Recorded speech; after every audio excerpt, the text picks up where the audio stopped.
mené.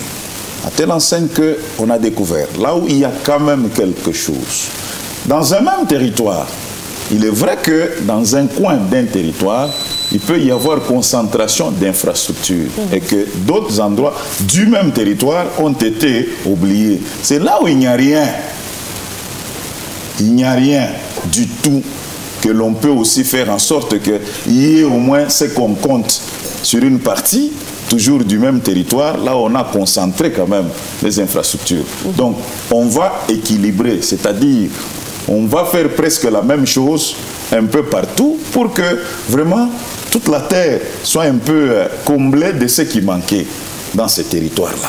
Et vous pensez c'est ce qui est important. Avec 10 millions de dollars par territoire, ça peut se faire? Oui, c'est l'équilibre. Il faut mieux vaut faire ça parce que les 10 millions, comprenez, si ça entre dans la poche d'une personne, la personne peut vous réaliser les choses alors qu'elle travaillait au nom de l'État, elle était serviteur de l'État, mais l'État qui est son patron demeure pauvre.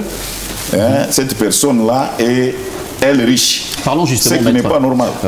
Honorable Thomas. Maintenant, si il faut affecter les 10 millions à la réalisation des ouvrages pour l'État et par l'État lui-même, et vous comprenez que c'est bénéfique. Alors avant de passer à une autre question, la mobilisation de ce budget, de ce financement, est-elle vraiment à la hauteur pour, n'est-ce pas, réunir les moyens nécessaires et la distribution de quote-part? Je vous informe que les moyens sont là. On ne peut pas entamer quelque chose sans que les moyens n'existent. Avec le partenaire. Donc, il y a assurance que nous aurons.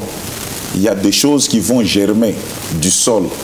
Donc, le sol qui n'avait rien va produire cette fois-ci des édifices. C'est ce qui nous intéresse. Le peuple a besoin de voir les infrastructures. Alors, tant que dans le chef du dirigeant, il y a cette volonté-là de faire pousser les édifices dans le sol jusque-là infertile à l'époque, parce qu'on n'a pas compris pourquoi Mitoaba, on ne pouvait pas avoir, pendant que nous sommes dans une province riche.